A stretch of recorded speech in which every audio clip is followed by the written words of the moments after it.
Hello မင်္ဂလာပါကျွန်တော်တို့ဒီနေ့ Adobe Photoshop CF5 ထဲမှာ design logo လေးတစ်ခုကိုဆွဲပြပေးမှာဖြစ်ပါတယ်site လုပ်ငန်းတွေလုပ်နေတဲ့ကျောင်းသူကျောင်းသားတွေအတွက်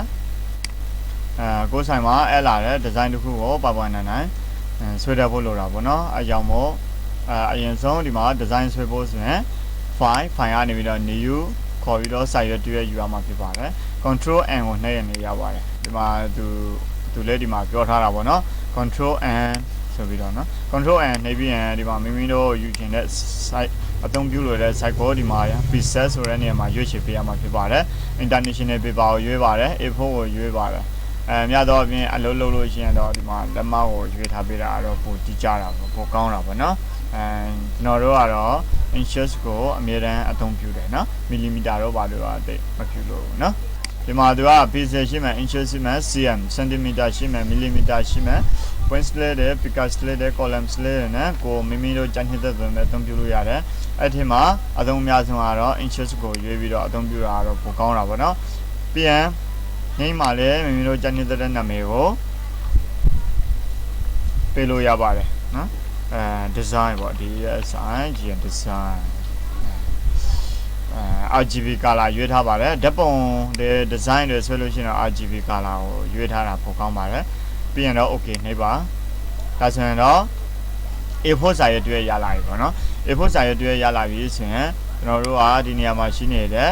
ellipse tool လေးကိုယူပါတယ် ellipse tool လေးကိုယူပြီးရင်သူ့ကို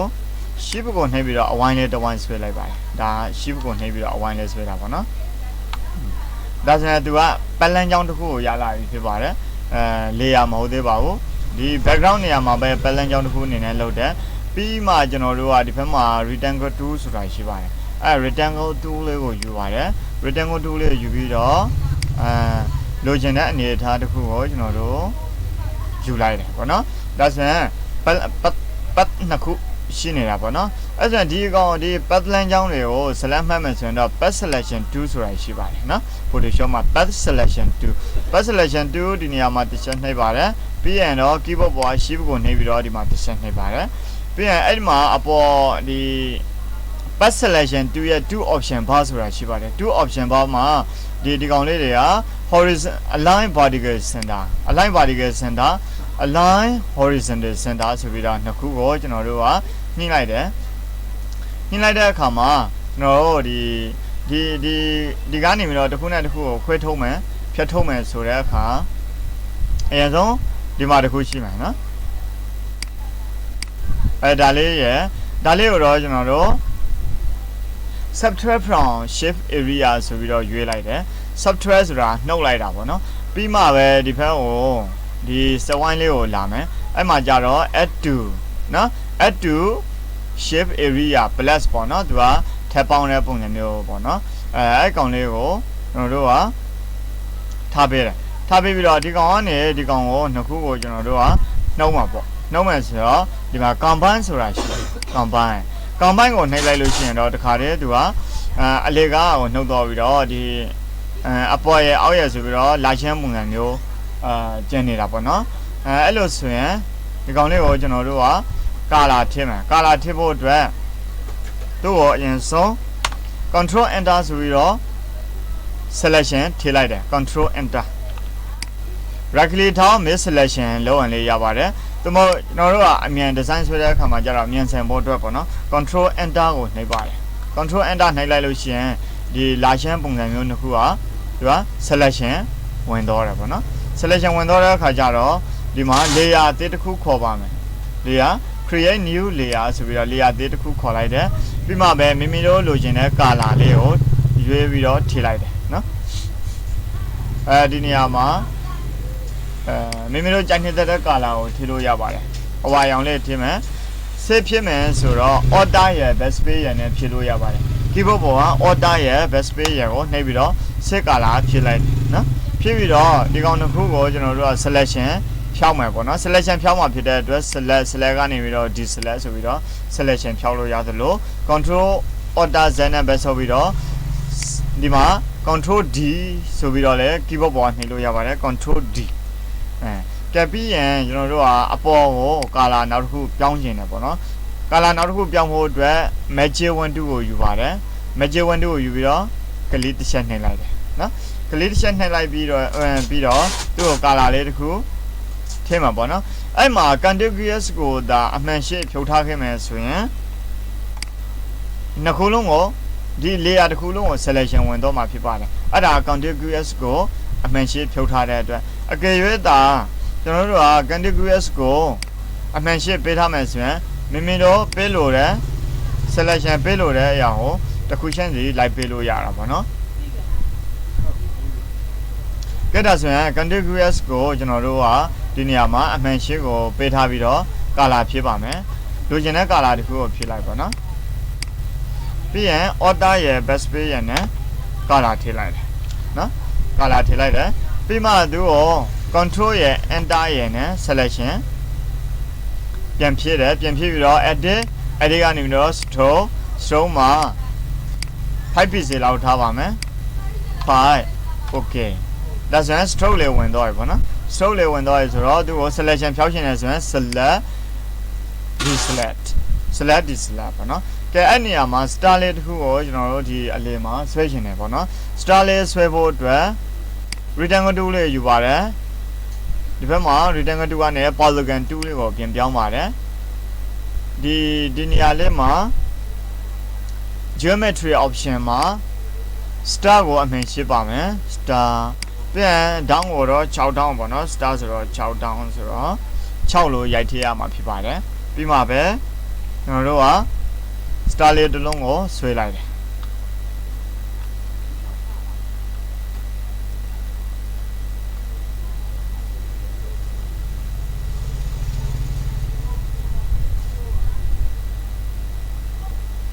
star လေးတစ်လုံးဆွဲလိုက်ပြီပြီးရင်တော့ layer တစ်ခုထည့်ယူပါမယ် create a new layer button လေးကိုနှိပ်ပါမယ်ပြီးရင်သူ့ကို control enter နဲ့ selection ဖြစ်ပါမယ် control enter ပြီးရင်တော့ဒီနေရာကအဝါရောင် color ကိုဒီ star ထဲမှာထည့်မယ် star ထဲမှာဖြစ်တဲ့အတွက် color box လေးကိုနှိပ်ပါတယ် color box မှာဒီအဝါရောင်လေးကိုတစ်ချက်နှိပ်လိုက်ပြီးတော့ okay နှိပ်ပါမယ်သူက color တူဖြစ်မှာဖြစ်တဲ့အတွက် order နဲ့ best pay နဲ့ကိုဖြစ်ပေးရမှာဖြစ်ပါတယ်ပြီးရင် control D selection ဖြောင်းလို့ရသလို select ထဲက D select ကိုလည်းနှိပ်လို့ရပါတယ် move to ကိုယူပါတယ်အကြီးသေးလုပ်ဖို့အတွက် shift ရဲ့ order ရဲ့နဲ့အကြီးသေးလုပ်လို့ရပါတယ်ပြီးရင်အမှန်ရှိကိုဖြည့်ပါမယ်ဒီနေရာမှာကျွန်တော်တို့လက်နဲ့ရွှေ့နေမယ်ဆိုရင်အလေးစင်တာကိုရောက်ရှင်မှရောက်မယ်အဲ့ခါကျတော့နောက်2တစ်ခုနဲ့ automatic ကိုလုပ်ဖို့အတွက် rectangular marquee tool လေးကိုယူပါမယ် keyboard ပေါ်ဆိုရင်တော့ M ကိုနှိပ်ရမှာဖြစ်ပါတယ်ဒီနေရာကနေပြီးတော့ဆွဲလိုက်ပါတယ်ဒီဖက်ဒီနေရာကနေပြီးတော့ဒီဖက်အစားအနေအဆုံးထိကိုကျွန်တော်တို့ selection မှတ်လိုက်တယ်မှတ်လိုက်ပြီးမှဒီ star logo ကိုဒီအလေးစင်တာမှာရှာဖို့အတွက်layer အနေနဲ့တော့ align layers to selection vertical centers layer အနေနဲ့တော့ align layers to horizontal centers ဒါဆိုရင်အလေးစင်တာရောက်သွားပြီပေါ့နော် selection ဖြောင်းမှာဖြစ်တဲ့အတွက် select ကနေပြီးတော့ဒီ select နှိပ်လို့ရပါတယ်ဒီ niche နဲ့အတိုင်းတော့လို့ရသလိုကျွန်တော်တို့နောက်ထပ် niche နဲ့တခုကိုလည်းပြပေးပါမယ် control order ဇနဲ့ပဲဆုပ်ပါမယ်ကဲဒီနေရာမှာကျွန်တော်တို့က rectangle tool နဲ့ selection လေး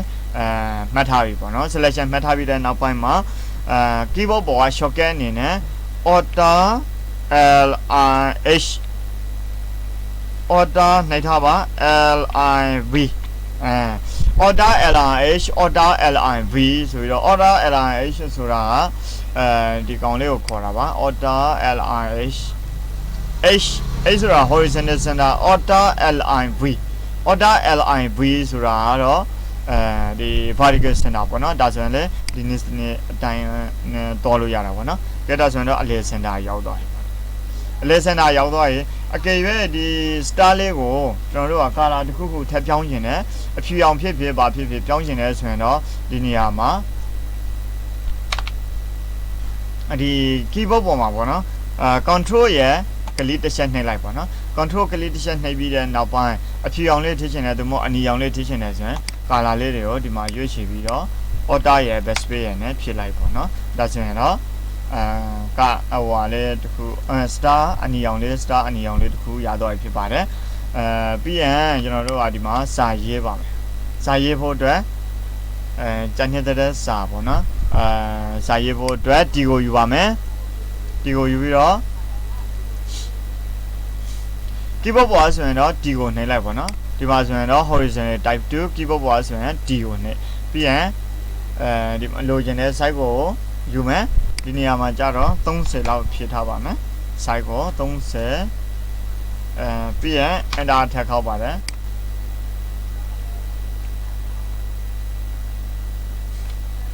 Ne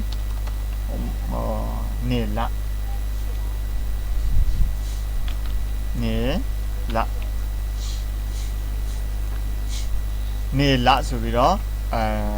ဆိုပါစို့နော်နေလာဆိုင်ပေါ့နော်နေလာ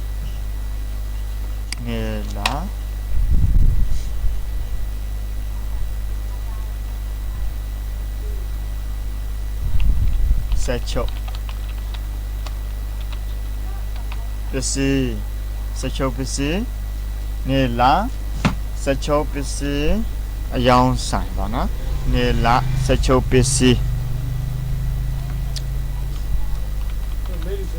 နေလာဆက်ချုပ်ပစ္စည်းအယောင်ဆိုင်နေလာဆက်ချုပ်ပစ္စည်းအယောင်ဆိုင် control A select မှတ်ပါတယ်ဒီမှာကြတော့center text ကိုရွေးပါမယ်ပြီးရင်အမိန့်ရှိပါမယ်ပြီးတော့ကျွန်တော်တို့က rectangular marquee 2ကိုယူပါတယ် rectangular marquee 2ယူပြီးတော့ဒီနေရာလေးမှာဒီ down လေးကနေပြီးတော့ဒီဘက်အဝါရောင် down လေးကိုဆွဲပေးရမှာဖြစ်ပါတယ်ပြီးရင်တော့ဒီနေလာဆက်ချုပ်ပစ္စည်းအယောင်ဆိုင်ကိုဒီအလေမှာထည့်မယ်ပေါ့နော်အလေမှာထည့်မယ်ဆိုတော့ဒီစာကို select မှတ်ထားမှာဖြစ်ပါတယ် select မှတ်ပြီးတော့order LH ပေးလို့ရသလို layer align layers to selection vertical center layer align layers to selection horizontal center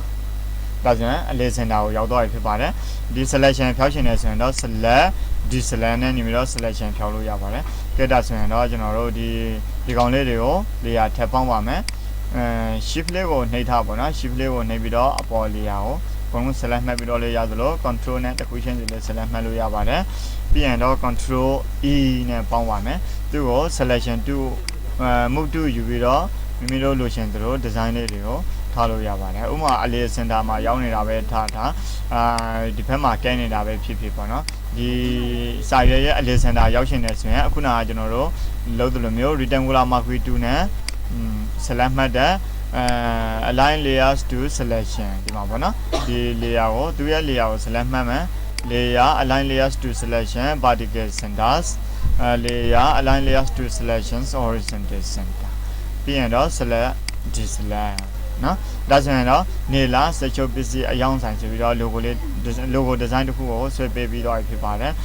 အားလုံးပဲကျေးဇူးတင်ပါတယ်ကျွန်တော်ဗီဒီယိုသင်ခန်းစာဖိုင်လေးကိုကြာနေတတ်တဲ့ဆိုရင်တော့ like comment and share များဖြင့်အားပေးနိုင်ပါတယ်